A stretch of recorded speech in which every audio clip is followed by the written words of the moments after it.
مغفرت کا ہو گیا سامان پھر، رب کا آیا خاص ایک مہمان پھر۔ الحمدللہ العزیز الغفار والصلاة والسلام علی سید الابرار، اما بعد، اعوذ باللہ من الشیطان الرجیم من حمزہ ونفخہ ونفثہ، بسم اللہ الرحمن الرحیم۔ ناظرین کرام، پیغام ٹی وی کی سحر اسپیشل ٹرانسمیشن کے ساتھ میں ہوں آپ کا میزبان ڈاکٹر مطیع اللہ باجوہ۔ السلام علیکم ورحمۃ اللہ وبرکاتہ۔ جیسا کہ آپ جانتے ہیں کہ پیغام ٹی وی آپ کی خدمت میں ہر سال ہی سحر اور افطار کی علمی نشستیں لے کر آتا ہے، اور اس سال بھی اس سلسلے کو جاری رکھے ہوئے ہیں۔ الحمدللہ آج بھی ہمارے ساتھ ہمارے اس وقت سیٹ پر دونوں معزز مہمان تشریف فرما ہیں، اور آج کا عنوان اور موضوع ہے نماز۔ ناظرین کرام، نماز وہ تحفہ ربانی ہے جو اللہ تعالیٰ نے اپنے محبوب کو معراج کے موقع پر عطا فرمایا، اور یہ وہ سلسلہ ہے، عبادت کا وہ سلسلہ ہے جو حضرت آدم علیہ السلام سے اللہ تعالیٰ نے شروع فرمایا ہے۔ لیکن آج ہم دیکھتے ہیں کہ جو سب سے کم اہمیت دی جاتی ہے اپنے معاملات میں، اپنی ترجیحات میں، وہ نماز کو دی جاتی ہے۔ ہمارے پاس بے شمار بہانے ہوتے ہیں کہ ہمارے پاس فرصت نہیں ہے، ہم مصروف بہت زیادہ ہیں، یا ممکن نہیں ہوتا ہمارے لیے نماز کے لیے وقت نکالنا، یا اسی طرح کے اور سوالات بعض، اور پھر ایسے فتاوی جات بھی موجود ہوتے ہیں، گویا یہ رعایت اور سہولت دی جاتی ہے کہ کوئی شخص ساری زندگی بھی نماز چھوڑ دے اور آخر میں وہ قضائے عمری کے نام سے کوئی نماز ادا کرنا شروع کر دے۔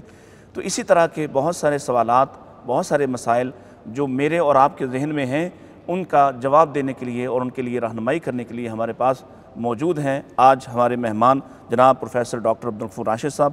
آپ ممبر ہیں قرآن بورڈ کے، ممبر ہیں رویت ہلال کمیٹی، اور آپ سابق D G Urdu science board بھی رہے، اور آپ کی کافی ساری کتابیں ہیں۔ بالخصوص ابھی حال ہی میں آپ نے ایک سیرت پر کتاب بڑی شاندار لکھی ہے، ضابطہ اخلاق سیرت طیبہ کی روشنی میں۔ ڈاکٹر صاحب السلام علیکم ورحمۃ اللہ۔ وعلیکم السلام ورحمۃ اللہ۔ کیسے ہیں آپ؟ صحت ٹھیک ہے؟ الحمدللہ، بہت شکریہ، آپ نے وقت عنایت فرمایا۔ ہمارے ساتھ دوسرے مہمان جناب قاری محمد مصطفیٰ راسخ، آپ مدرس ہیں جامعہ لاہور الاسلامیہ میں، اور رکن ہیں اسلامک ریسرچ کونسل محدث لائبریری کے۔ قاری صاحب السلام علیکم ورحمۃ اللہ۔ جی وعلیکم السلام ورحمۃ اللہ۔ اللہ کا شکر، الحمدللہ، سب اللہ آپ کا بہت شکریہ کہ آپ نے وقت عنایت فرمایا۔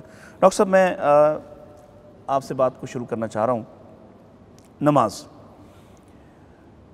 جو لوگ نماز کے عادی ہوتے ہیں ان کی نظر میں تو اس کی بڑی اہمیت ہے، اور ظاہر ہے کہ انہیں تو چین نہیں آتا جب تک وہ اپنی نماز ادا نہ کر لیں، اور ممکن نہیں ہوتا کہ وہ سو جائیں اس خیال سے پہلے کہ انہوں نے نماز ادا کر لی۔ اگر کوئی دن میں ایک آدھ رہ بھی جائے تو وہ اس کو ادا کیے بغیر اپنے بستر پر نہیں جاتے۔ لیکن دوسری طرف ہم دیکھتے ہیں، اور آپ ماشاءاللہ آپ چونکہ استاد بھی ایک طویل عرصہ اپنے خدمات انجام دی، آج ہماری نظر میں اس عمل کی اور اللہ تعالیٰ کے اس حق کی اہمیت اس قدر کم کیوں ہو گئی ہے؟ بسم اللہ الرحمن الرحیم۔ بہت شکریہ، بڑے اچھے ٹاپک پہ آپ نے دعوت دی، اور بالخصوص رمضان کے مہینے میں نماز کا تذکرہ اور اس کے بارے میں گفتگو کرنا ہمارے لیے باعث سعادت ہے۔ یہ تو بات واضح ہے کہ نماز اسلام کا ایک بنیادی رکن ہے، اور رکن بھی ایسا کہ جس کے بغیر اسلام کا محل برقرار نہیں رہ سکتا، قائم نہیں رہ سکتا۔ 5 ارکان ہیں، اور پانچوں میں یہ ایسا رکن ہے کہ جس کی سب سے زیادہ تنبیہ کی گئی کہ اس کا خیال کیا جائے، اس کا خیال کیا جائے۔ اس کی کئی ایک وجوہات ہیں۔ ایک تو یہ کہ نماز میں انسان اللہ کی بارگاہ میں بار بار حاضر ہوتا ہے، اور اللہ کے ساتھ ایک تعلق اس کا پختہ ہوتا ہے۔ باقی معاملات ہیں وہ کبھی کبھار پیش آتے ہیں، لیکن نماز ایسا ہے، نماز پنجگانہ، کہ 5 وقت اللہ کی بارگاہ میں بندہ حاضر ہوتا ہے اور رب سے ملاقات ہوتی ہے۔ یہ آگے پھر عرض کریں گے کہ کس طرح وہ گفتگو کرتا ہے، ہم کلامی ہوتے ہیں، لیکن 5 بار یا 5 مرتبہ کی حاضری ہے، یہ مسلسل ایک خاص تعلق کو پیدا کرتی ہے۔ دوسری بات اس میں یہ بھی ہے کہ نماز صرف عبادت نہیں ہے، بلکہ یہ ایک ایسا اجتماعی، معاشرتی اور سماجی رکن ہے کہ اس میں لوگ مل کر اللہ کی بارگاہ میں حاضر ہوتے ہیں۔ باجماعت اللہ کی بارگاہ میں حاضری، وہ پھر وہ صرف عبادت نہیں رہ جاتی، وہ آپس میں ایک رابطے کا سلسلہ ہوتا ہے، ایک معاشرت کا، سماج کا سلسلہ ہوتا ہے۔ جو لوگ مسجد میں آتے ہیں کندھے کے ساتھ کندھا ملا کے، پیر کے ساتھ پیر ملا کے، ان کے اندر کی نخوتیں ختم ہوتی ہیں، کبر و غرور ختم ہوتا ہے، ان کے اندر جو امتیازات ہیں معاشرے کے وہ ختم ہوتے ہیں۔ جس طرح ایک ہی سب میں کھڑے ہو گئے محمود و ایاز، نہ کوئی بندہ رہا نہ بندہ نواز۔ یہی صورت ہے کہ معاشرے میں، سماج میں چودھری، ملک، خان، غریب، چھوٹے موٹے سب اللہ کی بارگاہ میں حاضر ہوتے ہیں، اور پھر نماز میں، نماز کی فراغت کے بعد ایک دوسرے کو جانچنے کا، پرکھنے کا موقع ملتا ہے، ایک دوسرے کے حالات دیکھنے کا۔ میرا ہمسایہ کیسا ہے، میرا ساتھی کیسا ہے، وہ کسی مشکل میں تو نہیں ہے، وہ کسی بیماری میں مبتلا تو نہیں ہے۔ اگر ایسا ہوتا ہے تو نبی کریم صلی اللہ علیہ وسلم کے دور میں کئی ایسے واقعات ملتے ہیں کہ آپ جب پیچھے پلٹ کے دیکھتے ہیں تو ایک بندہ نظر نہیں آتا، تو آپ پوچھتے ہیں کہ فلاں بندہ کدھر ہے، پھر اس کی بیمار پرسی کی جاتی ہے، اس کی حالات گیری کی جاتی ہے کہ کیسا ہے۔ تو یہ ایک بڑا اہم ترین رکن ہے ہمارے معاشرے کا۔ اگر اس پہ کاربند ہوا جائے تو ہمارے بہت سارے خیر خواہی اور ویلفیئر کے کام جو ہے نا بدرجہ ختم ہو سکتے ہیں۔ لیکن بدقسمتی یہ ہے کہ ہمارے معاشرے میں چونکہ نماز کی دو صورتیں اور بھی ہیں۔ ایک تو ایک اس کی اندرونی کیفیت ہے نا کہ بندے نے نماز پڑھنی ہے خشوع خضوع کے ساتھ اللہ کی بارگاہ میں، اس طرح نماز پڑھنی ہے کہ جس طرح بندہ اللہ کو دیکھ رہا ہے، یہ کم از کم اللہ بندے کو دیکھ رہا ہے، یہ تصور قائم کر کے نماز پڑھنی ہے۔ دوسرا یہ جو سورہ مومنون میں ہے کہ نماز کی حفاظت کرنے والے، تو نماز کی حفاظت اس طرح ہوگی کہ جو اس کی باجماعت ادائیگی کا اہتمام ہوگا، نماز کب پڑھنی اس کے اوقات کا اہتمام کرنا ہے، پھر ریاست نے، حکومت نے اپنی ذمہ داری ادا کرنی ہے، اس کی ذمہ داری ہے کہ اس کو نماز کو قائم کیا جائے۔ لیکن ہم نے بدقسمتی سے یہ سمجھ لیا کہ نماز انسان کا ذاتی فعل ہے، یہ اس کا ذاتی مسئلہ ہے، پڑھے نہ پڑھے تو ایسا، یہ بالکل غلط ہے۔ اور شاید اسی ہماری کمی کی وجہ سے، اسی بے توجہی کی وجہ سے ہمارے معاشرے میں یہ نماز سے بے رغبتی، بیزاری پیدا ہو گئی ہے۔ آپ کی طرف آتا ہوں دوبارہ کہ یہ جو ذمہ داری تھی بطور ریاست کے اور بطور حاکم کی جو ذمہ داری تھی کہ وہ نماز کی اقام الصلاۃ کا سلسلہ قائم کرتے ہیں، اس پر آپ سے انشاءاللہ دوبارہ بات کرتے ہیں۔ قاری صاحب، مختلف قسم کی امثال دی ہیں اللہ تعالیٰ نے نماز کے حوالے سے۔ نبی پاک صلی اللہ علیہ وسلم نے جو اہمیت بیان فرمائی، بلکہ اگر وہ جو روایت ہے، چونکہ آپ استاد ہیں ماشاءاللہ، کہ الصلوات الخمس والجمعۃ الی الجمعہ ورمضان الی رمضان، یہ جو ایک آٹومیٹک ایک نظام ہے صفائی کا، میں چاہتا ہوں کہ آپ اس پر گفتگو فرمائیں۔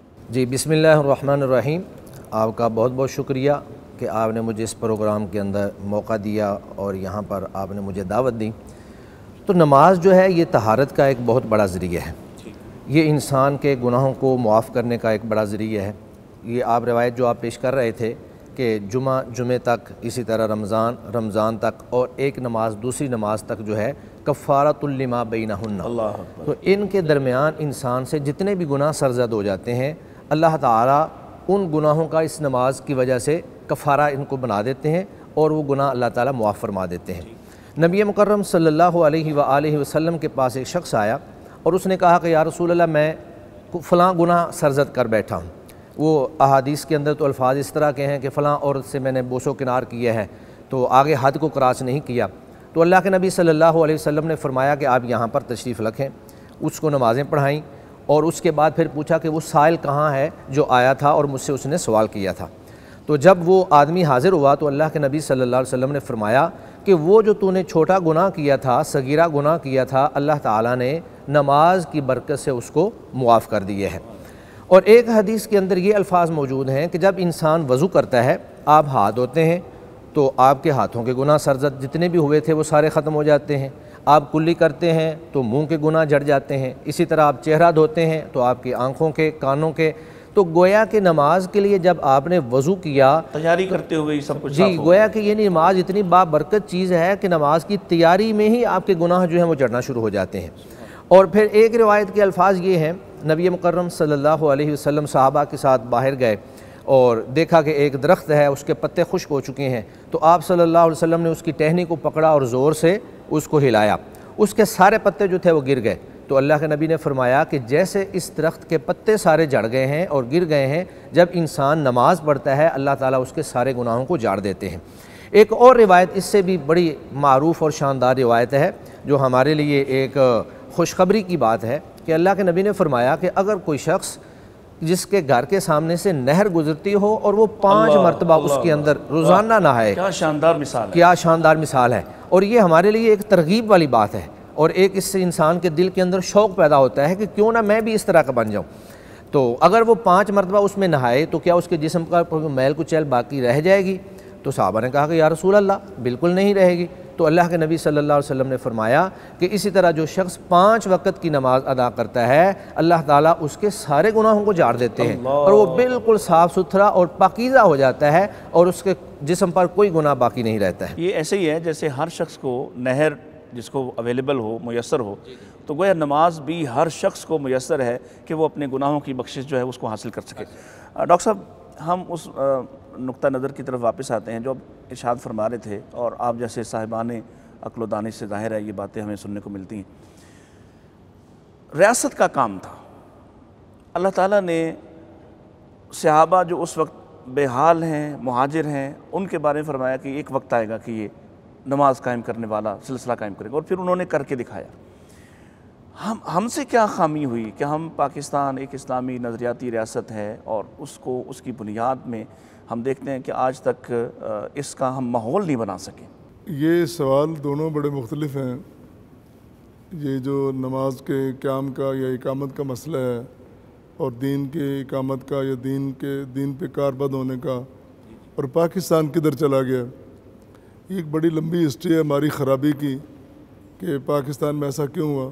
میں ایک ادنا سا کارکن یہ سمجھتا ہوں کہ پاکستان کی تخلیق سے لے کر آج تک یعنی ڈے 1 سے کچھ ہم سے ایسی بنیادی غلطیاں سرزد ہوئی ہیں جن کی بنیاد پر ہمیں آج یہ دن دیکھ رہے ہیں۔ ہمارے دانشوروں میں آج تک یہ بات طے نہیں ہو سکی کہ پاکستان بنایا کس کے لیے تھا، حالانکہ مصور اقبال کا تصور ہمارے سامنے ہے۔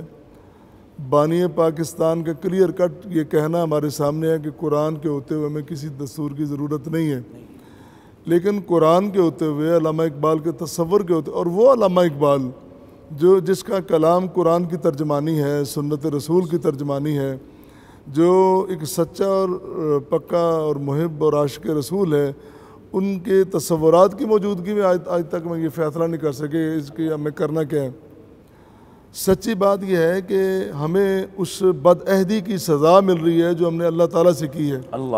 ہم نے اللہ سے کہا تھا اللہ ہمیں علیحدہ مملکت دے دے، اس مملکت میں ہم تیرا نظام نافذ کریں گے، قرآن کا سنت کا نظام نافذ کریں گے، یہ اللہ سے ہمارا وعدہ تھا۔ اور جو وعدہ توڑنے والے ہیں پھر ان کو سزائیں تو ملتی ہیں۔ ہمیں اس بد عہدی کی اور اس وعدہ نہ نبھانے کی سزا مل رہی ہے۔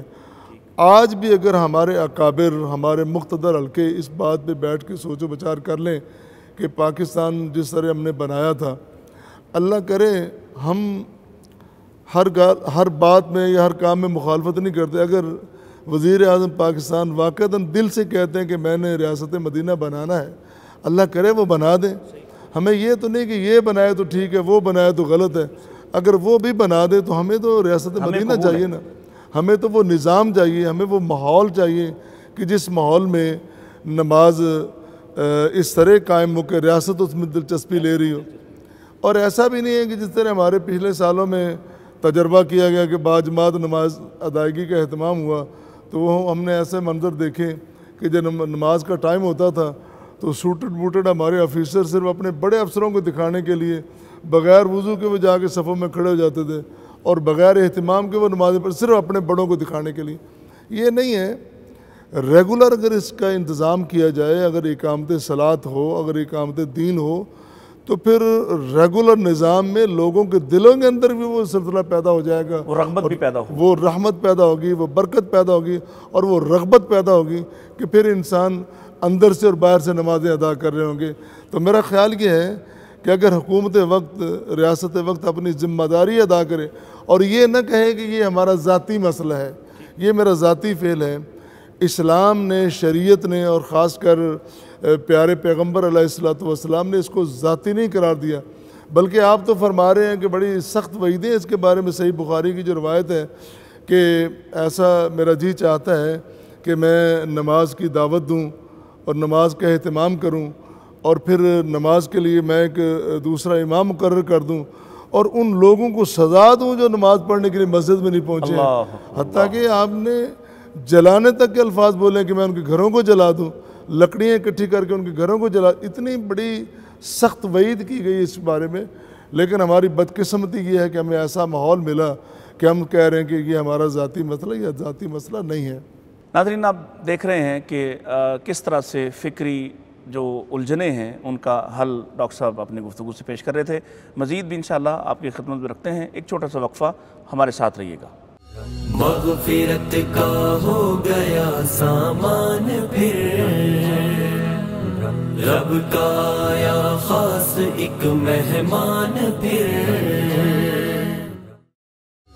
مغفرت کا ہو گیا سامان پھر, رب کا آیا خاص ایک مہمان پھر. ویلکم بیک ناظرین. پروگرام آپ دیکھ رہے ہیں پیغام ٹی وی کی سحر اسپیشل ٹرانسمیشن, اور ہمارے دونوں معزز مہمان ہمارے اور آپ کے بہت سارے سوالوں کے جواب دینے کے لیے موجود ہیں. جناب قاری صاحب, انفرادی اور اجتماعی نماز, اس کے جو یعنی ایک بندہ اکیلے نماز پڑھتا ہے اس کے اثرات اس کے اوپر ہوتے ہیں, کیونکہ یہ ہمارا آج کا مسئلہ ہے کہ بہت سارے لوگ مسجد قریب ہونے کے باوجود ہمارے جو فقہی اختلافات ہیں یا مختلف قسم کے ہمارے جو فرقہ وارانہ اختلافات ہیں اس کی وجہ سے ہم دوسرے کسی کی مسجد میں نماز نہیں پڑھنا چاہتے اور پھر اجتماعیت سے محروم ہو جاتے ہیں. ایک تو اس کا جواب. دوسرا, اس کے اوورآل اگر آپ قریب آپ کے اپنے ہی مسلک کی مسجد ہے تو وہاں جانا بہتر ہے یا گھر میں جا کے نماز پڑھنا یا گھر میں رہ کے نماز پڑھنا بہتر ہے؟ جی بسم اللہ الرحمن الرحیم. نماز کے حوالے سے اللہ رب العزت نے جہاں ہمیں نماز پڑھنے کا حکم دیا ہے وہاں اس کو باجماعت ادا کرنے کا بھی حکم دیا ہے. ارشاد باری تعالی ہے وَأَقِيمُوا الصَّلَاةَ وَآتُوا الزَّكَاةَ وَارْكَعُوا مَعَ الرَّاكِعِينَ, کہ نماز پڑھو, زکوٰۃ دو اور رکوع کرنے والوں کے ساتھ رکوع کرو. تو سب سے پہلے تو ہم اللہ رب العزت کے حکم کو دیکھیں گے کہ اس کا فائدہ کیا ہے یا فائدہ نہیں ہے. سب سے بڑا فائدہ یہ ہے کہ اللہ نے جب ہمیں کہہ دیا کہ آپ نے باجماعت نماز ادا کرنی ہے تو ہم نے اللہ رب العزت کے حکم پر عمل کرنا ہے. اور دوسرا, نماز باجماعت کے حوالے سے نبی مکرم صلی اللہ علیہ وآلہ وسلم کی حدیث مبارکہ ہے کہ اکیلے آدمی کی نماز ایک نماز ہے, اور اگر وہ باجماعت نماز ادا کرتا ہے تو وہ 27 گنا زیادہ اس کا ثواب ملتا ہے. اور نبی مکرم صلی اللہ علیہ وسلم کے پاس ایک نابینا صحابی آئے اور آ کر کہا کہ یا رسول اللہ, میں نابینا ہوں, میرے ساتھ کوئی معاون بھی نہیں ہے, رہبر نہیں ہے جو مجھے لے کر مسجد تک آ جائے, تو کیا میں گھر کے اندر نماز ادا کر سکتا ہوں؟ تو پہلے تو اللہ کے نبی نے کہا کہ ٹھیک ہے آپ گھر میں ادا کر لیا کریں. لیکن جب وہ تھوڑا سا دور گیا تو اللہ کے نبی صلی اللہ علیہ وسلم نے اس کو بلایا اور پوچھا کہ کیا آپ اذان کی آواز سنتے ہیں؟ تو اس نے کہا کہ ہاں یا رسول اللہ, اذان کی آواز تو میں سنتا ہوں. تو پھر اللہ کے نبی صلی اللہ علیہ وسلم نے فرمایا کہ عجیب, اگر آپ واقعی اذان کی آواز سنتے ہیں تو پھر آپ اس پر لبیک کہیں اور آپ مسجد میں آ کر نماز ادا کریں. تو گویا کہ نبی مکرم صلی اللہ علیہ وآلہ وسلم نے بھی اس کی اہمیت بیان کر دی اور اللہ رب العزت نے بھی اس کا حکم بیان کر دیا اور اس کا فائدہ بھی بیان فرما دیا کہ جو باجماعت نماز ہے وہ اکیلے نماز کی نسبت اس کا ثواب 27 گنا زیادہ ہے. اور دوسرے اس میں فائدہ یہ ہوتا ہے کہ جب آپ باجماعت نماز ادا کرتے ہیں انسان جو ہے وہ باہمی طور پر ایک دوسرے کے ساتھ میل جول کرتا ہے, ایک دوسرے کے دکھ درد میں شریک ہوتا ہے, اور پھر اسی میں جو ہے مسلمانوں کی ایک قوت جو ہے اس کا اظہار ہوتا ہے کہ مسلمانوں کے پاس ماشاءاللہ بہت افرادی قوت ہے. اور پھر اس میں یہ بھی ہے کہ انسان کے اندر ایک نظم و نسق پیدا ہو جاتا ہے کہ بر وقت اذان ہوئی اور فوراً آپ نے اپنے سارے کام چھوڑے اور فوراً آپ مسجد میں چلے گئے. وہاں آپ نے وقت کے ساتھ ایک امام کے پیچھے سب لوگوں نے, امام رکوع میں جا رہا ہے تو آپ رکوع میں جا رہے ہیں, امام سجدے میں جا رہا ہے تو آپ سجدے میں جا رہے ہیں. اطاعت کی کیفیت پیدا ہوتی ہے, اطاعت کی کیفیت پیدا ہو جاتی ہے, ڈسپلن انسان کے اندر پیدا ہو جاتا ہے, نظم و نسق کا انسان عادی ہو جاتا ہے. تو یہ سارے فوائد ہیں جن کی بنیاد پر اللہ رب العزت نے ہمیں نماز باجماعت کا حکم دیا ہے. اور نماز سے پیچھے رہنے والوں کے بارے میں ڈاکٹر صاحب نے پہلے بھی بیان فرما دیا کہ اللہ کے نبی نے بڑی سخت وعیدیں بیان فرمائی ہیں کہ میرا دل کرتا ہے کہ میں ان کے گھروں کو جا کر آگ لگا دوں. تو یہ ساری وعیدیں اور یہ ساری احادیث یہ اس بات پر دلالت کرتی ہیں کہ نماز باجماعت ہی ادا کی جائے گی. اور اگر کوئی انسان فرداً نماز ادا کرنے کی کوشش کرتا ہے تو پہلی بات تو یہ ہے کہ وہ نظم و نسق کا عادی نہیں بنے گا. اذان ہوئی ہے وہ بیٹھا رہے گا, کہے گا جی میں نے تو خود ہی پڑھنی ہے, کسی وقت بھی میں پڑھ لوں گا. اور ہو سکتا ہے کہ وہ ایک نماز کو اس کے اصل وقت سے بہت زیادہ لیٹ کر دے, اور پھر وہ اکیلا پڑھتا ہے تو وہ 27 گنا جو ثواب ہے اس سے بھی محروم ہو جائے گا, وہ کیفیت بھی نہیں بن پائے گی. اور پھر وہ اجتماعی اور قوت کا اظہار جو مسلمانوں کی اجتماعیت کا اظہار ہوتا ہے وہ پھر اس میں بھی شریک نہیں ہو پائے گا. تو یہ وہ سارے فوائد ہیں باجماعت کے جو احادیث اور قرآن مجید کے اندر اللہ رب العزت نے بیان فرمائے. ڈاکٹر صاحب, اللہ تعالیٰ فرما رہے ہیں کہ ان الصلاۃ تنہی عن الفحشاء والمنکر والبغی, اور اگر ہم اس کو تھوڑا سا بنظر غائب دیکھیں تو جتنے بھی بڑے جرائم ہیں یا جتنے بھی چھوٹے سے چھوٹے جرائم ہیں, جتنے بھی گناہ ہیں, ان تینوں قسموں میں وہ آ جاتے ہیں. گویا نماز تمام قسم کے گناہوں سے انسان کو دور کر دیتی ہے. لیکن کیا وجہ ہے کہ یہ نماز پڑھنے والے لوگ بھی اور نماز کے عادی لوگ بھی, یعنی ایک وہ طبقہ ہے جو نماز پڑھتا ہی نہیں ہے, لیکن وہ طبقہ جو نماز پڑھتا ہے وہ بھی انہی افعال کو اور اسی طرح کے رنگ میں رنگا ہوتا ہے اور اسی طرح کی زندگی گزار رہا ہوتا ہے, اور نماز کے علاوہ باقی زندگی پہ اثر دکھائی نہیں دیتا. تو سب سے پہلی بات تو یہ ہے کہ جو نماز پڑھنے والا ہے اس کو دیانتدار اور امانتدار ہونا چاہیے, اپنے حلال کی کمائی کر کے کھائے پھر نماز پڑھے. تو پہلا مسئلہ تو یہ حل ہو گیا نا کہ وہ اندر سے تیار ہو کے گیا کہ میں نے نماز پڑھنی ہے. پھر اس کے بعد یہ ہے کہ نماز پڑھنی کیسے ہے. نماز پڑھنے سے متعلق پیارے پیغمبر علیہ الصلوۃ والسلام نے فرمایا کہ صلو کما رأیتمونی اصلی, نماز اس طرح پڑھو جس طرح مجھے پڑھتا دیکھتے ہو. اور آپ کی نماز کیسی تھی اور ہماری نمازیں کیسی, یہ فرق بھی ہم ظاہر کر لیں.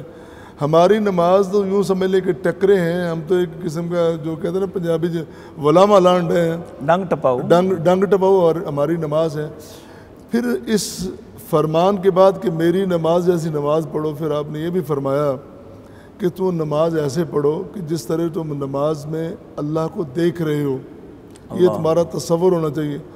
اور اگر تم اللہ کو دیکھ نہیں سکتے یا دیکھ نہیں رہے تو کم از کم اتنا تو کہ اللہ تعالیٰ تمہیں دیکھ رہے. یہ یقین تو پیدا ہونا چاہیے, یہ یقین. اور جب نمازی کا یہ یقین ہوگا کہ میں اللہ کی بارگاہ میں کھڑا ہوں اور اللہ مجھے دیکھ رہا ہے, تو پھر وہ نماز کیسی ہوگی. اور پھر ایک یہ بھی اس بارے میں فرمان ہے کہ نماز اس طرح پڑھو جس طرح تمہاری زندگی کی آخری نماز ہے. اب تصور کریں کہ جو بندہ زندگی کی آخری نماز پڑھ رہا ہے کہ مجھے اس کے بعد موقع ہی نہیں ملنے والا, وہ اس کی نماز کیسی ہوگی. یہ فرمایا کہ ہماری ہر نماز ایسی ہونی چاہیے کہ جس طرح ہماری زندگی کی آخری نماز ہے. پھر اسی طرح نماز کے بارے میں یہ ہے کہ جب نماز پڑھتے ہو تو یہ تمہاری خالی عبادت نہیں ہے, خالی ریاضت نہیں ہے, بلکہ تم اللہ سے ہم کلام ہوتے ہو. اور اللہ تعالیٰ کہتے ہیں کہ میں نے تو نماز کو تقسیم کر دیا ہے, قسمت الصلاۃ بینی و بین عبدی نصفین, میں نے اس کو آدھا آدھا کر دیا, آدھا میرے لیے آدھا میرے بندے کے لیے. جب بندہ کہتا ہے کہ الحمدللہ رب العالمین, تو اللہ جواب دیتے ہیں کہ حامدنی عبدی. تو یہ کتنی عظیم بات ہے کہ فرش پہ کھڑا ہو کے نمازی جب کہہ رہا ہے کلمہ ادا کرتا ہے تو عرش والا رب اس کے جواب میں کلمہ ادا کر رہا ہے. اسی طرح وہ کہتا جاتا ہے جب پہنچتا ہے کہ ایاک نعبد و ایاک نستعین, تو یہاں اللہ تعالیٰ فرماتے ہیں کچھ اس نے میرے لیے اور کچھ اپنے لیے. میرے لیے تو یہ ہے کہ عبادت پیش کر دی, اور اپنے لیے مجھ سے مدد مانگ لی. تو یہ اتنا بڑا مقام کہ رب تعالیٰ سے ہم کلامی ہے, مناجات ہے, گفتگو ہے. جب ایسی نماز پڑھی جائے گی جس طرح چند اشارات میں نے عرض کیے ہیں, پھر وہ نماز ہوگی ان الصلاۃ تنہی عن الفحشاء والمنکر. جب ہمارا حلال کھانا نہیں ہوگا, ہمارا حلال پینا نہیں ہوگا, ہمارا حلال لباس نہیں ہوگا, ہماری توجہ نماز میں نہیں ہوگی, ہماری اللہ تعالیٰ کے ساتھ ہم کلامی کا وہ تصور نہیں ہوگا, پیارے پیغمبر کی نماز کے مطابق نماز نہیں ہوگی, تو پھر ہم یوں سمجھ لیں کہ ہماری وہ ٹکرے ہیں, ہم ڈنگ ٹپاؤ کام کر رہے ہیں, ہم پیارے پیغمبر صلی اللہ علیہ وسلم کی ہدایت کے مطابق نماز ادا نہیں کر رہے, اور یہ ہمیں نماز فائدہ دینے والی بھی نہیں ہے. جی ٹھیک ہو گیا. قاری صاحب, بہت سارے ہیلے ہوتے ہیں نماز ترک کرنے کے, مصروفیت کی بنا پر, کبھی بیماری کے نام پر, کبھی مسجد کی دوری کے نام پر, یا کوئی آپ کہتے ہیں جی تقریب تھی میں اس میں الجھا رہا, میری جاب ہے وہاں پر, یعنی ایسے ایسے بہانے. آپ چونکہ استاد ہیں, آپ بھی سنتے دیکھتے ہوں گے, کیا کوئی ایسا ہیلا بھی ہو سکتا ہے کہ نماز چھوڑی جا سکتی ہے؟ نماز چھوڑنے کے حوالے سے یہ جتنے ہیلے ہیں وہ جیسے کہتے ہیں کہ من حرامی حجدہ ڈیر، یہ صرف ہیلے ہی ہیں، یہ اسلام کی روح میں ان کی کوئی اہمیت نہیں ہے۔ نبی مکرم صلی اللہ علیہ وآلہ وسلم جب اس دنیا سے گئے تو آپ کی زبان پر جو آخری کلمہ تھا وہ تھا الصلاۃ الصلاۃ، کہ نماز کا اہتمام کرو، نماز کا اہتمام کرو۔ اور آپ صلی اللہ علیہ وسلم کا طرز عمل یہ تھا کہ جب اذان ہوتی آپ امہات المومنین کے پاس تشریف فرما ہوتے تو امہات المومنین فرماتی ہیں کہ آپ ایسے تیزی سے ہمارے پاس سے اٹھ کر جاتے جیسے آپ ہمیں پہچانتے ہی نہیں ہیں۔ تو جب انسان کا ایمان مضبوط ہوتا ہے، رسول اللہ صلی اللہ علیہ وآلہ وسلم کی سنت کے ساتھ انسان کو محبت ہوتی ہے، تو پھر انسان اس طرح کے ہیلے بہانے نہیں بناتا ہے، جی میرے کپڑے خراب ہیں، یا میں تقریب کے اندر مصروف تھا، یا مجھے جو کسی جگہ پر جانا تھا۔ تو یہ ہو سکتا ہے کہ آپ اگر مسافر ہیں تو سفر کی حالت میں اللہ تعالیٰ نے نماز کے حوالے سے کچھ گنجائشیں دی ہوئی ہیں کہ جو 4 رکعت والی نماز ہے اس کو آپ 2 رکعت پڑھ لیں، یا پھر آپ ان کو جمع کر لیں، جمع تقدیم کر لیں یا جمع تاخیر کر لیں۔ لیکن نماز چھوڑنے کی اجازت کسی حالت میں کسی انسان کو نہیں ہے، حتیٰ کہ بعض ایسے بھی حالات ہیں کہ انسان میدان جنگ کے اندر ہوتا ہے، وہاں پر تیروں تلواریں چل رہی ہوتی ہیں، اور آج کے دور میں آپ کہہ لیں کہ میزائل اور توپیں چل رہی ہوتی ہیں، لیکن نبی مکرم صلی اللہ علیہ وسلم نے میدان جنگ کے اندر بھی نماز خوف کے انداز میں نماز پڑھنے کا حکم دیا ہے، وہاں بھی آپ نے نماز کو نہیں چھوڑنا ہے۔ اور اگر آپ بیمار ہیں تو بھی آپ کو نماز کی معافی نہیں ہے، یہ تو گنجائش دے دی کہ آپ کھڑے ہو کر نہیں پڑھ سکتے تو آپ بیٹھ کر پڑھ لیں، اگر بیٹھ کر نہیں پڑھ سکتے تو آپ لیٹ کر پڑھ لیں، جیسے آپ کو آسانی ہے آپ نے پڑھنی ضرور ہے، لیکن رخصت نہیں ہے، نہ مسافر کو رخصت ہے، نہ مریض کو رخصت ہے، حتیٰ کہ میدان جنگ کے اندر نہ مجاہد کو رخصت ہے۔ اللہ تعالیٰ نے رعایتیں کچھ نہ کچھ دے دی ہیں، گنجائشیں دے دی ہیں، لیکن رخصت کسی کو نہیں دی۔ اور پھر یہ اس طرح کے عذر بنانا کہ میرے کپڑے خراب ہو گئے ہیں یا میں مصروف ہوں، یہ عذر اسلام اور شریعت کی روح میں معتبر نہیں ہے، ان کی کوئی حیثیت نہیں ہے۔ جی ڈاکٹر صاحب، یہ جو آپ دیکھتے ہیں کہ نفلی نماز کا شوق بالکل ختم ہو گیا ہے، یعنی فرض پڑھنا ہی مشکل ہو گیا تو نفل کون پڑھے گا؟ نبی کریم صلی اللہ علیہ وسلم سے ہم دیکھتے ہیں، آپ چونکہ ماشاءاللہ سیرت پر کام کرنے والے ہیں، کہ اللہ کے نبی صلی اللہ علیہ وسلم چھوٹے بچوں کو کہتے ہیں بھی 7 سال کے بچوں کو حکم دے نماز پڑھنے کا، تو کیسے ممکن ہے کہ ہم آج اپنے گھر کا ماحول دوبارہ سے اسی ترتیب پر لے آئیں، اپنے بچوں کو نماز کی عادت ڈالیں؟ وہ کیا طریقہ کار ہوگا؟ چونکہ آپ نے یہ میرے سامنے کتاب آپ کی ماشاءاللہ پڑھی ہے، ضابطہ اخلاق سیرت طیبہ کی روشنی میں، تو میرا خیال ہے کہ سب سے اعلیٰ اخلاق تو یہی ہے کہ اللہ کی عبادت کی جائے اور رسول اللہ صلی اللہ علیہ وسلم کا طریقہ اختیار کیا جائے۔ کیا فرماتے ہیں؟ ڈاکٹر صاحب سب سے پہلے بات یہ ہے کہ یہ بات ہے محبت کی، عقیدت کی اور جذبے کی۔ جی، اگر محبت، عقیدت اور جذبہ موجود ہے تو پھر انسان ہیلے بہانے تلاش کرنا دور کی بات ہے، پھر رخصتیں بھی نہیں ڈھونڈتا۔ اللہ اللہ اللہ، پھر رخصتیں کیسی؟ ایک طرف تو میں محب رسول ہوں، میں امتی ہوں رسول کریم صلی اللہ علیہ وسلم کا، میرا دعویٰ ہے کہ میں مر مٹوں، میں قربان ہو جاؤں، میں جان تک قربان کر دوں، تو دوسری طرف میں رخصتیں ڈھونڈوں۔ اللہ اکبر۔ یہ تو ایسے ہی کہ والد گرامی بچے کو آواز دیتے ہیں کہ بیٹے ذرا یہ پانی کا گلاس مجھے دینا، تو بیٹا کہتا ہے کہ یہ مجھ پہ فرض ہے، میں دینا تو مجھے چاہیے، لیکن اس وقت میں آپ کو نہیں دے سکتا، میں ذرا کام میں مصروف، پانی آپ خود اٹھا لیں۔ بھی کیسی اطاعت و فرما برداری ہے؟ جب والد نے کہہ دیا ہے تو والد کا کہنا ہمیں ماننا چاہیے۔ تو پیارے پیغمبر علیہ السلام تو بدرجہ ہے اولا یا اولا، کتنے اعلیٰ مقام پہ فائز ہیں، آپ کا فرمان، پھر خاص کر اللہ تعالیٰ کا فرمان کہ میرے بندے ذرا یہ دیکھ میں نے تجھے کیا کچھ دیا ہے۔ صحیح۔ یہ نماز ہے کیا؟ یہ نماز سجدہ شکر ہے، اللہ تعالیٰ کا شکر ادا کرنا ہے کہ اللہ کہ میں تیرا بندہ ہوں، تو نے مجھے اتنا کچھ عطا کیا ہے اور میں تیری بارگاہ میں حاضر ہو گیا ہوں، اور میری یہ حاضری ہے، تو میرا خالق ہے، مالک ہے، میں تیرا بندہ ہوں، یہ تو حاضری ہے میری، اور اس کے سامنے جا کے اقرار کرنا ہے۔ اور اللہ کہتا ہے کہ میں اتنی نعمتیں دے کر، نعمتیں اتنی ہے کہ تو زندگی اپنی صرف کر دے تو شمار نہیں کر سکتا، اتنی میری نعمتیں ہیں، لیکن میں نے نعمتوں کا معاوضہ کیا مانگا تو اس سے؟ کوئی قیمت مانگی ہے؟ میں نے صرف اتنا کہا ہے کہ میری نعمتوں کے مقابلے میں یا اس کے افزانے کے طور پر یا جواب کے طور پر تو صرف اور صرف میرے سامنے سجدہ شکر ادا کر دیں۔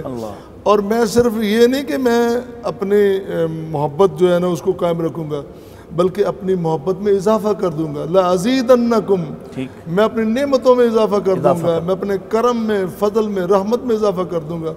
تو بنیادی طور پر یہ ہمارا جو شوق ہے نا اور محبت اور جذبہ وہ کم ہے, ورنہ کہاں محبتیں اور کہاں پھر یہ پوچھتا پھریں کہ یار کوئی ہیلا لبو کے نماز لیٹ کر لیے, یار کوئی ایسی رخصت ڈھونڈو کہ نماز کے بغیر ہی گزارا ہو جائے, کہ ایسی ڈھونڈو کہ نماز کا فدیہ تو نہیں.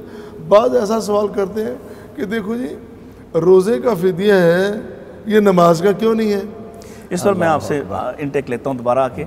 ناظرین دیکھا ڈاکٹر صاحب فرما رہے ہیں اور یہ بات بالکل درست ہے کہ جس گھر میں اس کے بڑے والدین یا گھر کے اندر اگر دادا دادی موجود ہیں یا بھائی بڑے موجود ہیں, وہ نماز کی محبت, اللہ کی محبت کی وجہ سے نماز ادا کریں اور ان کے اندر وہ خاصیت نظر آئے, اس گھر کے بچوں کو شاید آپ کو بالکل بھی ڈانٹنا نہ پڑے, بلکہ وہ بچے آپ کے ساتھ ہی نماز پڑھنے نکلیں گے اور آپ سے زیادہ رغبت بچپن میں ہی محسوس کریں گے.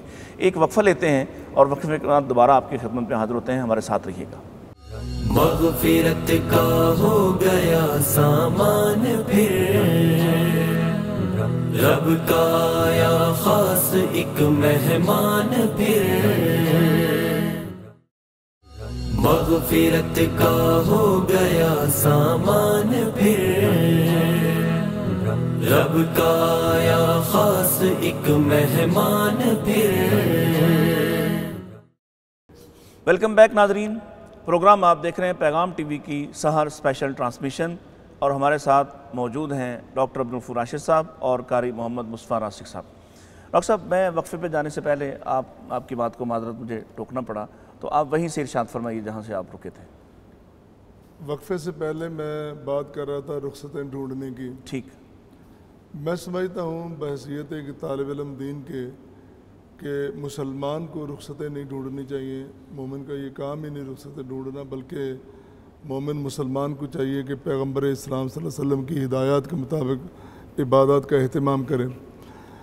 فرضی نماز کی رخصت ڈھونڈنے کی تو بات بہت بعید از قیاس ہے. ہمیں تو یہ چاہیے کہ ہم راتوں کو اٹھ کے پہلو بدل کر اللہ کی بارگاہ میں حاضری دیں اور اللہ سے ان نعمتوں کا شکریہ ادا کریں جو اللہ تعالیٰ نے ہمیں دی ہے.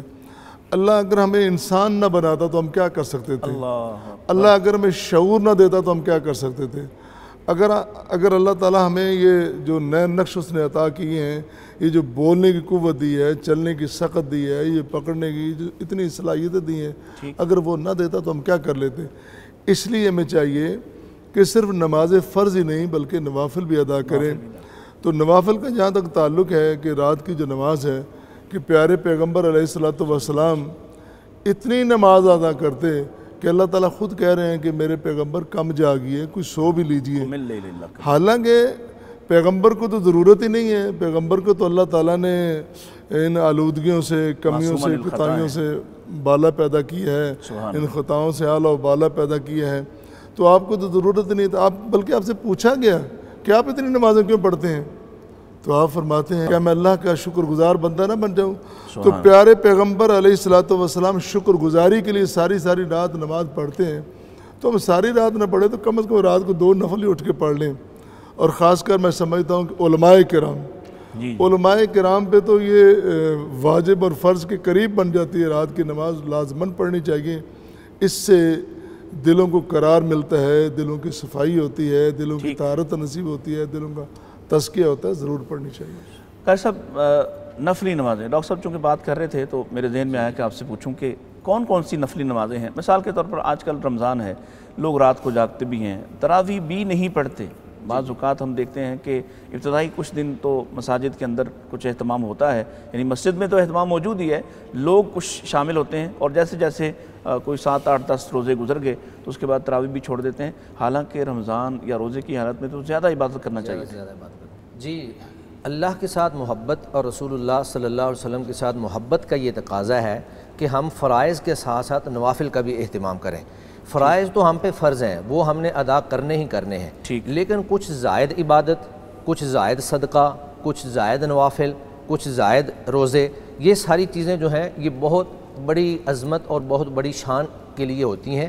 نبی مکرم صلی اللہ علیہ وسلم نے فرمایا کہ ایک بندہ جو ہے وہ مسلسل عبادت کرتا رہتا ہے اور نوافل کا اہتمام کرتا رہتا ہے، حتیٰ کہ اس کی حالت یہ بن جاتی ہے کہ اللہ فرماتے ہیں کہ میں اس کا کان بن جاتا ہوں جس سے وہ سنتا ہے، میں اس کی آنکھ بن جاتا ہوں جس سے وہ دیکھتا ہے، میں اس کا ہاتھ بن جاتا ہوں جس سے وہ پکڑتا ہے، میں اس کا پاؤں بن جاتا ہوں جس سے وہ چلتا ہے۔ تو یہ گویا کہ جو عظمت ہے اور یہ مقام اور شان جو ہے یہ نفلی عبادت سے انسان کو حاصل ہوتا ہے۔ نبی مکرم صلی اللہ علیہ وآلہ وسلم سے بے شمار نفلی عبادات بھی ثابت ہیں، نفلی جو ان میں نفلی نمازیں بھی ہیں۔ ایک تو تہجد کی نماز ہے، رسول اللہ صلی اللہ علیہ وآلہ وسلم خود تو ہر وقت ہی جو ہے اللہ کی عبادت میں مصروف رہا کرتے تھے، اور آپ کے لیے تہجد کی نماز فرض تھی، لیکن امت کے لیے یہ نفل ہے۔ تو رسول اللہ صلی اللہ علیہ وسلم نے فرمایا کہ افضل الصلاۃ بعد الفریضہ صلاۃ اللیل، کہ فرض نماز کے بعد سب سے بہترین اور افضل ترین نماز جو ہے وہ رات کی نماز ہے۔ اسی طرح اللہ کے نبی صلی اللہ علیہ وسلم نے نماز تراویح کی فضیلت بیان کرتے ہوئے فرمایا من قام رمضان ایمانا واحتسابا غفر له ما تقدم من ذنبہ، جو شخص رمضان میں قیام کرتا ہے، نماز تراویح پڑھتا ہے، قیام ہی کی بات ہے، یہ سارا اضافی ہی ہے، جو فرض ہے وہ تو آپ نے ادا کرنے ہی کرنے ہیں، تو اللہ تعالیٰ اس کے پچھلے سارے گناہوں کو معاف فرما دیتے ہیں۔ اسی طرح فرض نمازوں کے ساتھ اللہ تعالیٰ نے کچھ سنتیں بھی ہمیں دی ہیں، مثلا 12 سنتیں وہ ہیں جو نبی مکرم صلی اللہ علیہ وسلم نے فرمایا کہ جو شخص ایک دن کے اندر 12 سنتیں ادا کرتا ہے اللہ تعالیٰ جنت کے اندر اس کا ایک گھر بنا دیتے ہیں۔ اور یہ 12 سنتیں فجر سے پہلے 2 ہیں، ظہر سے پہلے 4، ظہر کے بعد 2، اور مغرب کے بعد 2، اور عشاء کے بعد 2، تو یہ فرائض کے علاوہ ہیں۔ اسی طرح نبی مکرم صلی اللہ علیہ وآلہ وسلم نماز اشراق ادا کیا کرتے تھے، تو نماز اشراق کی فضیلت بیان کرتے ہوئے آپ صلی اللہ علیہ وسلم نے فرمایا کہ جو شخص 2 رکعت نماز ادا کرے اس کو ایک حج اور عمرے کا ثواب ملتا ہے۔ اور پھر آگے الفاظ یہ فرمائے تامتن تامتن تامتن، یعنی مکمل حج اور عمرے کا ثواب ملتا ہے، اور ان میں کوئی کسی قسم کی کمی نہیں ہوتی ہے۔ اس میں کیا شرط ہے کہ وہ فجر پڑھے اور وہیں بیٹھا رہے اور وہیں پر اپنی نماز ادا کرے، یا وہ سو گیا دوبارہ اٹھ کے پڑھ لے؟ اس کی کوئی فرق تفصیل ہے؟ اشراق کے حوالے سے تو مسنون عمل یہی ہے کہ نماز فجر پڑھ کر آپ وہاں بیٹھے رہیں، ذکر و اذکار کرتے رہیں، قرآن مجید کی تلاوت کرتے رہیں، اور جب سورج طلوع ہو جائے تو اس وقت آپ 2 رکعت نماز ادا کریں، تو پھر یہ آپ کو اجر ملے گا۔ امام شاطبی رحمہ اللہ جن کی کتاب الموافقات ہے، وہ کہتے ہیں کہ یہ نوافل اور یہ سنتیں یہ فرائض کے محافظ ہیں۔ اگر آپ چاہتے ہیں کہ میں اپنے فرض کی حفاظت کروں اور میرے فرائض جو ہیں وہ مجھ سے ضائع نہ ہوں، تو آپ کو ان سنتوں کا اور ان نوافل کا اہتمام کرنا چاہیے۔ اب دیکھیں، ایک آدمی ظہر کی نماز کے لیے پہلے آ جاتا ہے، وہ جب سنتیں ادا کرے گا اس کے اندر یکسوئی پیدا ہو جائے گی، اس کا انتشار ذہنی ختم ہو جائے گا، نماز کی طرف مکمل طور پہ متوجہ ہو جائے گا۔ تو سنتیں ادا کرنے کے بعد فرائض ایک تو وقت پر پڑھ لے گا، اور دوسرا اس کا خضوع خشوع کا جو لیول ہے وہ اس بندے کی نسبت زیادہ ہوگا جو بھاگا بھاگا آیا اور اس نے سنتیں ادا نہیں کی اور ڈائریکٹ آ کر اس نے فرض ادا کرنے شروع کر دیے۔ تو گویا کہ فرائض سے پہلے سنتیں ہوں یا فرائض کے بعد سنتیں ہوں، وہ گویا کہ فرائض کو ایک سپورٹ مہیا کر رہی ہوتی ہیں، اور فرائض کی تکمیل میں ایک معاون کی حیثیت سے وہ وہاں پر موجود ہوتی ہے۔ جی بہت خوب۔ جی ڈاکٹر صاحب، نماز کفر اور اسلام کے درمیان فرق قائم کر دیتی ہے۔ آپ کی چونکہ گفتگو آج کی ہم نے سنی کہ آپ کے اندر یہ جو تڑپ ہم محسوس کر رہے ہیں، نبی کریم صلی اللہ علیہ وسلم فرما رہے ہیں کہیں پر کہ مجھے اس سے بڑی محبت ہے، اور محبت بھی اس طرح کی ہے کہ اس میں میری آنکھوں کی ٹھنڈک ہے۔ میں اصل میں جاننا یہ چاہ رہا ہوں کہ آج کی جو مصروف ترین لائف ہے، جس پر ہم نے بہت کچھ اپنے اوپر ملمہ سازی اور بہت بناوٹ کا ایک رویہ اختیار کر لیا ہے، تو کیا کوئی اور بھی طریقہ ہے کہ بندہ اپنے اسلام کا اظہار کر سکے اگر وہ نماز نہیں پڑھتا؟ دیکھیں، اور طریقے تو پھر بعد میں ہم تلاش کریں گے، پہلے تو نماز کی بات کر لیں۔ جی کہ نماز جس طرح یہ کفر اور اسلام کے درمیان ایک فرق کرنے والی چیز ہے، جس طرح میں نے پہلے گفتگو میں عرض کی ہے کہ نماز ہمیں ایک اجتماعی نظم کا سبق دیتی ہے، یہ اس کا ایک مظہر ہے۔ نماز مسواک سے لے کر اس کی ادائیگی تک انسان کی طہارت، پاکیزگی اور اس کی جو ہے نا بلند مائیگی اس کی طرف لے کے انسان کو جاتی ہے۔ اور پھر جس طرح وہ اجتماعی نماز ہم ادا کرتے ہیں، ایک پورا مظہر ہے اسلام کا، اور دوسری قوموں کے سامنے، دوسری امتوں کے سامنے ایک بہترین منظر کشی ہے اسلام کی۔ اس سے پہلے ایک چھوٹی سی اور بات کر لیں کہ دیکھیں ہم مسلمان جنگیں لڑتے ہیں، ہم ایک ایسے علاقے میں جا رہے ہیں کہ جہاں ہمیں ان کے بود و باش کا پتہ نہیں، لیکن دشمن ہے، ہمیں ان پہ حملہ کرنا ہے. ٹھیک. تو کہا یہ گیا ہے کہ آپ وہاں جا کے رات کو انتظار کریں صبح ہونے کا. ٹھیک. اگر وہاں پہ اذان ہوتی ہے تو پھر سمجھ لو کہ وہ مسلمانوں کی بستی ہے. بلکہ وہ ایک واقعہ بھی حضرت خالد بن ولید والا کہ جب وہ وہاں گئے اور انہوں نے کہا کہ ہم نے اپنا دین بدل لیا ہے، وہ سمجھے کہ یہ صحابی ہو گئے ہیں، سبانہ کہا. حالانکہ انہوں نے بعد میں جب ان کو کسی وجہ سے قتل کر دیا گیا تو بعد میں بتایا گیا کہ یہاں تو مسجدیں موجود ہیں، یہاں تو نمازیں پڑھی جاتی ہیں. تو یہی ایک مظہر ہے کہ دیکھیں اذان ہوگی تو وہ پتہ دے گی کہ یہ بستی مسلمانوں کی بستی ہے. بالکل صحیح. اور اذان صرف اس لیے نہیں کہ اذان ہوگی تو بات ختم ہو گئی. اذان میں کہا جا رہا ہے کہ حی علی الصلاۃ، آؤ نماز کی طرف، حی علی الفلاح، آؤ کامیابی کی طرف. یہ اذان تو لوگوں کو نماز اور کامیابی کی طرف بلا رہی ہے. پھر اذان کے بعد نماز ہوگی تو نماز پتہ دے گی کہ یہ مسلمانوں کی بستی ہے. فرق قائم ہو جائے گا. فرق قائم ہو جائے گا. یہ کفر اور اسلام کے درمیان فرق صرف بندوں کا فرق نہیں ہے بلکہ بستیوں کا فرق بھی بتا رہی ہے. اذان کے بستیوں میں فرق ہے. اہتمام کے ساتھ مسجد میں جب اذان کہی جاتی ہے اور پھر اذان کے بعد جماعت ہوتی ہے، اور پھر حدیث ایک یہ بھی آتی ہے کہ کوئی ایسی نماز نہیں ہے کہ وہ اذان اور تکبیر کے درمیان نوافل نہ پڑھے جائے. وہاں ان کے درمیان نوافل پڑھے جاتے ہیں. جس طرح ابھی قاری صاحب فرما رہے تھے نا کہ ایک بندہ پہلے آگے بیٹھتا ہے تو وہ زیادہ اہتمام کے ساتھ ذہن تیار ہوتا ہے اس کا. جب ہم نے یہ لفظ سنا حی علی الصلاۃ، اس کے بعد جب ہم نے سارے اپنے کاروبار سارے سلسلے بند کر دیے، جب ہم مسجد کی طرف چلے گئے، طہارت کی، وضو کی اور نماز کے لیے تیاری کی، تو یقیناً وہ نمازیں ہوں گی جن نمازوں کا تقاضا کیا جا رہا ہے، اور وہ معاشرہ بھی ہوگا، وہ سماج بھی ہوگا. انشاءاللہ وہ برکتیں اور رحمتیں بھی ہوں گی جن کا تقاضا کیا جا رہا ہے کہ نماز کے بعد ہونی چاہیے. قاری صاحب ایک آخری سوال. قرآن مجید میں اللہ تعالیٰ ارشاد فرما رہے ہیں یا ایھا الذین آمنوا استعینوا بالصبر والصلاۃ. یہ صبر تو سمجھ میں آتا ہے کہ بندہ ظاہر ہے کہ مشکل میں، مصیبت میں، پریشانی میں صبر کرتا ہے تو اس سے ایک مدد محسوس ہوتی ہے، اللہ تعالیٰ پر رضا، اس کی رضا میں راضی رہنے کی کوشش کرتا ہے. نماز سے ہم کیسے مدد حاصل کر سکتے ہیں اور کون سی نماز ہوگی جس سے ہم مدد حاصل کریں گے؟ جی آپ نے ماشاءاللہ بہت اچھا سوال کیا ہے، لیکن میں اس سوال کے جواب سے پہلے ایک تھوڑی سی اور بات کرنا چاہتا ہوں. جی. نماز کے حوالے سے ہی ڈاکٹر صاحب نے بتلایا کہ نماز صرف ایک عمل نہیں ہے بلکہ یہ بے شمار اعمال کا ایک مجموعہ ہے. صحیح. عربی شیخ ہیں ابو عبداللہ عادل بن عبداللہ آل حمدان، ان کی ایک کتاب ہے اور اس کا میں نے ترجمہ بھی کیا ہوا ہے، وہ بازار کے اندر نیکیوں کے مالا کے نام سے ملتی ہے. اس کو انہوں نے بہت ہی خوبصورت انداز میں انہوں نے مرتب کیا ہے. اور ترتیب کہاں سے لگائی ہے؟ ایک بندہ گھر سے نکلا، اس نے گھر والوں کو سلام کہا، گھر سے نکلنے کی دعا پڑھی، پھر قدم بقدم چلتا آیا، ہر قدم پہ اس کو ایک نیکی، ایک گناہ معاف، ایک درجہ بلند. پھر مسجد میں داخل ہوا، مسجد میں داخل ہونے کی دعا پڑھی، پھر اس نے جا کر نمازی کو السلام علیکم کہا، وہاں پہ اس نے پھر جتنی اللہ نے توفیق دی اس نے نماز پڑھی، اور اس کے بعد پھر وہ بیٹھا رہا، اور جب تک وہ بیٹھا ہے پھر بھی وہ نماز میں ہے. پھر اس نے نماز پڑھی، نماز پڑھنے کے بعد پھر سنتیں پڑھی، پھر جب وہاں سے نکلا السلام علیکم کہا، پھر وہاں سے باہر نکلنے کی دعا پڑھی، اور وہ قدموں پہ چلتا ہوا گھر جا رہا ہے تو ہر قدم پہ اجر مل رہا ہے، اس کے گناہ معاف ہو رہے ہیں، اس کے درجات بلند ہو رہے ہیں. پھر گھر میں داخل ہوا، دعا پڑھی، گھر والوں کو جا کر سلام کہا. تو اس انداز میں انہوں نے نماز کو ایک جو ہے نیکیوں کی مالا کے انداز میں مرتب کر دیا ہے. تو یہ نماز صرف نماز عمل نہیں ہے، یہ بے شمار اعمال کا مجموعہ ہے. گویا کہ نماز پڑھنے کا مطلب یہ ہے کہ آپ نیکی کی پٹڑی پہ چڑھ پڑے ہیں اور پھر آپ نیکی کے دائرے کے اندر آپ گھوم رہے ہیں، آپ کو ہر لمحہ پر، ہر موقع پر آپ کو بے شمار نیکیاں مل رہی ہیں. اب میں آتا ہوں آپ کے اس سوال کی طرف کہ صبر سے تو جو ہے آدمی مدد حاصل کرتا ہے، نماز سے کیسے مدد حاصل ہوتی ہے، یا وہ کون سی نماز ہے جس سے مدد حاصل ہوتی ہے؟ دیکھیں مدد دینے والا کون ہے؟ وہ اللہ کی ذات ہے، اور اللہ رب العزت کے ساتھ رابطہ مضبوط کرنے کا جو واحد ذریعہ ہے یا ایک بڑا ذریعہ آپ کہہ لیں وہ نماز ہے. جب آپ نماز ادا کرتے ہیں تو گویا کہ آپ اللہ کے ساتھ گفتگو کر رہے ہوتے ہیں، اللہ کے ساتھ مناجات کر رہے ہوتے ہیں. اللہ کے نبی صلی اللہ علیہ وسلم نے نماز کو الصلاۃ معراج المؤمن قرار دیا ہے کہ یہ مومن بندے کی معراج ہے.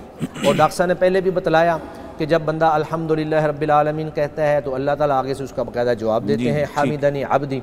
تو بہرحال یہ پوری روایت اب میں ساری بیان نہیں کرتا، جی ٹھیک۔ تو بیان کرنے کا مقصد یہ ہے کہ مدد، نصرت، ہر چیز ہمیں اللہ کی طرف سے ملتی ہے، اور اللہ کے ساتھ رابطے کا مضبوط ذریعہ نماز ہے۔